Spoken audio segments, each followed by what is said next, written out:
বাবা হজ আমার একটা ক্যাসেট পান নাই? আমি বলছিলাম জন্মদাতা মাতা পিতার মনে কেউ যদি দুঃখ দিয়া কষ্ট দিয়া আঘাত দিয়া 6 দিন থেকে 13 বার করে হজ করে আসে, ওর হজ হবে না, ওটা হবে আর পিকনিক খাওয়া। হজ আগে বাড়িতে করতে হবে। যখন হজে যায় ঋণ মাপ নেয়, নেয় না? এই ঋণ মাপ নেয় না বাবা? স্ত্রীতে মহরণের দাবি মাপ নেয় না? কাপড়ের কাপড় নিয়ে যায় না? ইহরাম বাঁধে না? আবার সেই হাজি ঘুরে আসে পকেটালা পাঞ্জাবি কেমনে গাওত দেয়, আবার তাই নেংটি মারে কেমন করে জমির আল কাটে। মসজিদের নাম ইমামুল মসজিদ, শূন্যের পর খুঁটি নাই, জানলা নাই, দরজা নাই। মৌলা আলী কয় আমার শ্বশুর আর আমার স্ত্রী তারা কি ইবাদত করে আমি এটা না দেখা বন্ধ ছাড়ব না। আলী 7 আঙ্গুল দিয়ে আগে চতুর্পাশে ঘুরলেন, কিন্তু মসজিদের কোনো ছিদ্র পায় না। মৌলা আলী 7 আঙ্গুল দিয়ে 2 মসজিদের সাইডে যায় 2টা ঠেলা দিলেন, 2টা পাথর খুলে পড়লেন, 2টা ছিদ্রি দিয়ে। এই জন্য আজব পৃথিবীতে প্রতিটা মসজিদের উত্তর সাইডে আর দক্ষিণ সাইডে ছিদ্র করা আছে না? ওই ছিদ্র দিয়ে হযরত আলী দেখতে পাইল ভাই, মা ফাতেমা জান্নাতুল জহুরা আমার রসুল তারা নামাজে বেহাল হইয়া যায়, মরাকাবা মুশাহাদা তারা ফানা ফিল্লাই গ্যাসে চলি যায়। আস্তে এই ভক্ত, ভক্ত হতে গেলে তোমাকে কয়টা ধাপ পার করতে হবে জানো? ফানাফিল্লা, ফানাফিল্লা, বাকাবিল্লা, ফানাপে রাসুল, ফানাপের শায়েক, বাকাবিল্লা অলি, আর অলি থেকে হয় আল্লাহ। আস্তে তারা ফানাফিল্লাই চলে গেছে। আলী জিবাই কামড় দিল, তারা হুশ হইলেন, ডানে বামে সালাম ফিরলেন। সালাম ফিরে দেখে ফাতেমা মসজিদ কানা।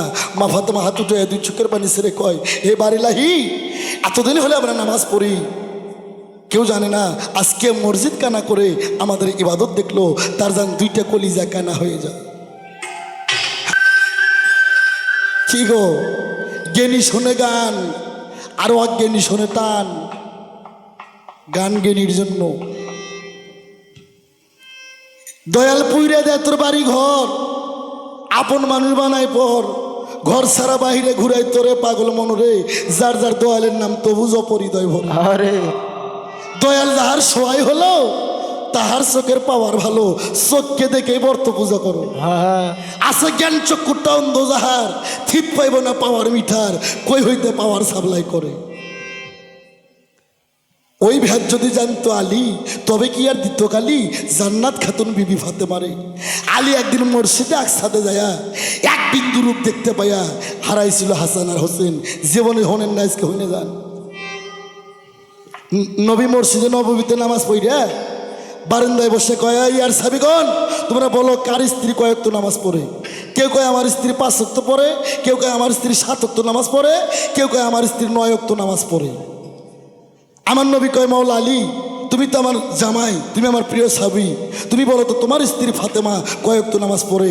আলী কয় ইয়া রাসূলুল্লাহ, আমি 2টা সন্তানের বাবা হয়েছি, জীবনে আমার স্ত্রীকে আমি নামাজ পড়তে দেখি নাই। এই আমি 2টা সন্তানের বাবা, আমি জীবনে আমার স্ত্রীকে আমি নামাজ পড়তে দেখি নাই। যে ফাতেমা কুদরত কামনি, মায়ের ভেদ জানে কাদের গনি, যে ফাতেমার নাম 8টা বেহেশতের কেটে লেখা, মেয়েদের সর্দারনি মা ফাতেমা। এই আল্লাহ বলছে আমাকে পাইতে গেলে রসুলকে পেতে হবে, রসুল বলছে আমাকে পেতে গেলে মৌলা আলীকে পেতে হবে, মৌলা আলী বলছে আমাকে পেতে গেলে আগে নারী সত্তা খুঁজতে হবে। পীরগিরি করতে হলে আগে ফাতেমা সত্তা খুঁজতে হবে।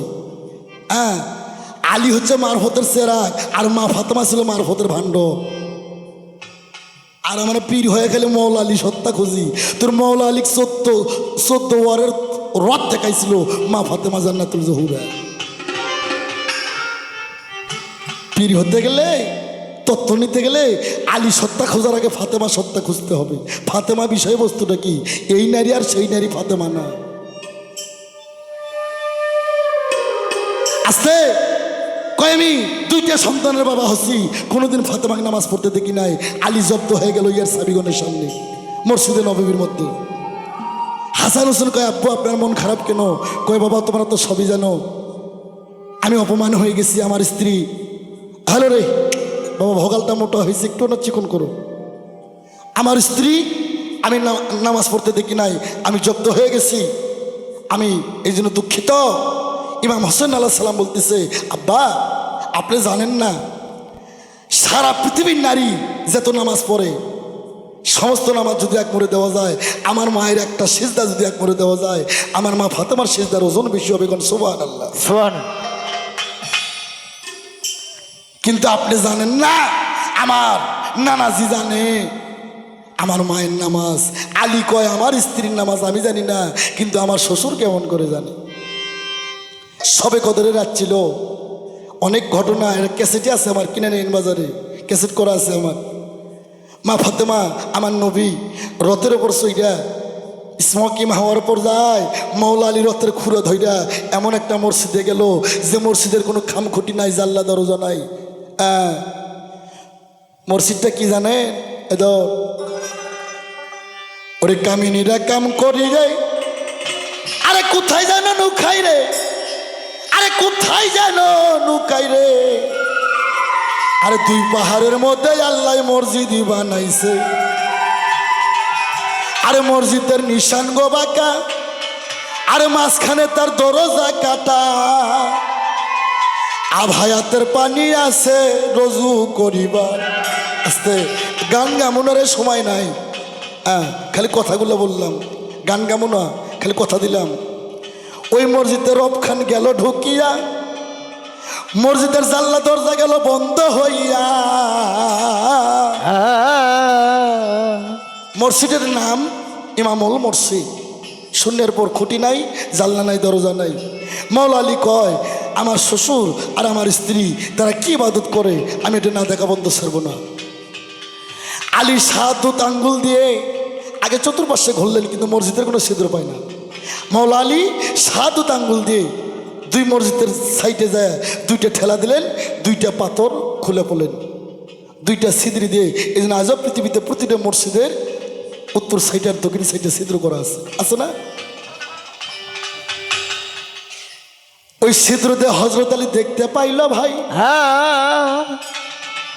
মা ফাতেমা জান্নাতুল জহুরা আমার রসুল তারা নামাজে বেহাল হইয়া যায়, মরাকাবা মুশাহাদা তারা ফানা ফিল্লাই গ্যাসে চলি যায়। আস্তে এই ভক্ত, ভক্ত হতে গেলে তোমাকে কয়টা ধাপ পার করতে হবে জানো?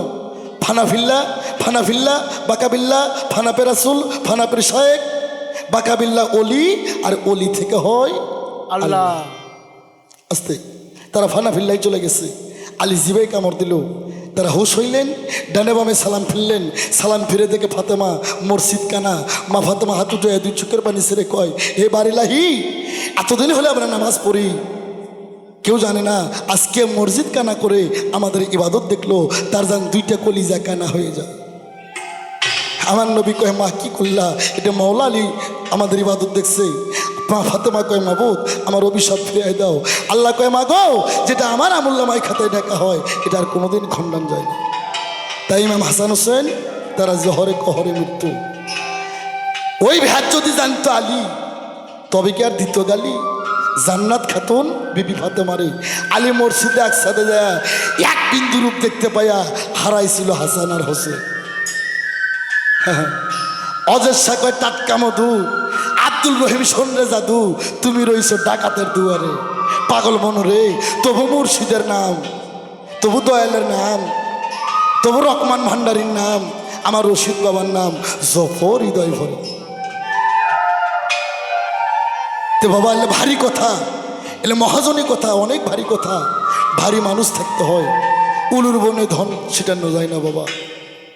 তোমার কথা শেষ, আবার একটা কথা বলছে, যা আছে বিশ্ব ব্রহ্মাণ্ডে তা আছে মানব ভাণ্ডারে। পৃথিবীর মাঝখান মক্কা, মানব দেহে মাঝখান কোথায়? কয় নাই? ওই মক্কা জিলহজ চাঁদের 10 তারিখে হজ করা হয়, বড় হজ। আর এ মানব দেহে হজ কোথায় করা হয়? ওখানে আরাফাতে তপ করা হয়। মানব দেহে আরাফাত কোথায় ভাই? ওখানে শয়তানকে ঢিলে মারি। মানব দেহে কোথায় ঢিলে মারার ব্যবস্থা আছে ভাই? বাবা হজ আমার একটা ক্যাসেট পান নাই? আমি বলছিলাম জন্মদাতা মাতা পিতার মনে কেউ যদি দুঃখ দিয়া, কষ্ট দিয়া, আঘাত দিয়া সৌদির থেকে 13 বার করে হজ করে আসে, আর হজ হবে না, ওটা হবে আর পিকনিক খাওয়া। হজ আগে বাড়িতে করতে হবে।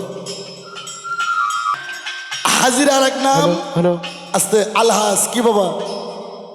আলহাজ অর্থাৎ যখন হাজি হজ থেকে আসবে, ওই হাজির সাধারণ মানুষের সাথে তার কোনো শরিক নাই। যখন হজে যায় ঋণ মাপ নেয়, নেয় না? এই ঋণ মাপ নেয় না বাবা? স্ত্রীত্বে মহারণের দাবি মাপ নেয় না? কাপড়ের কাপড় নিয়ে যায় না? ইহরাম বাঁধে না? আবার সেই হাজি ঘুরে আসে পকেটালা পাঞ্জাবি কেমনে গাউত দেয়, আবার তাই নেংটি মারে কেমন করে জমির আল কাটে। সব হাজি না, কিছু কিছু আছে, আমার বগুড়া দৃষ্টিকও আছে, অন্যান্য দৃষ্টিকও আছে। নেংটি মাইরে ভিয়ের জমির আল কাটে, এমন অবস্থা মানুষ যাওয়া তো দূরের কথা, সাপও যাইতে পারে না। আবার ঘুরে আসে মহারণের দাবি মাপ নিয়ে গেল, বউর থেকে বিদায় আদায় নিয়ে গেল, কাপড়ের কাপড় পরাইলো, আহা এহরাম বাঁধলো, আবার এসে ছেড়ে দাও, বইয়ের বাঁধরাতে শুয়ে থাকে। হ্যাঁ, এগুলো কইলে বাংলাদেশে আনোয়ার সরকার বলা না। আল্লাহ মানুষকে তুমি হেদায়েত করো, মানুষকে জ্ঞান দাও, জ্ঞানের চক্ষু দিয়ে আনোয়ার সরকারকে দেখার তৌফিক দান করে দাও।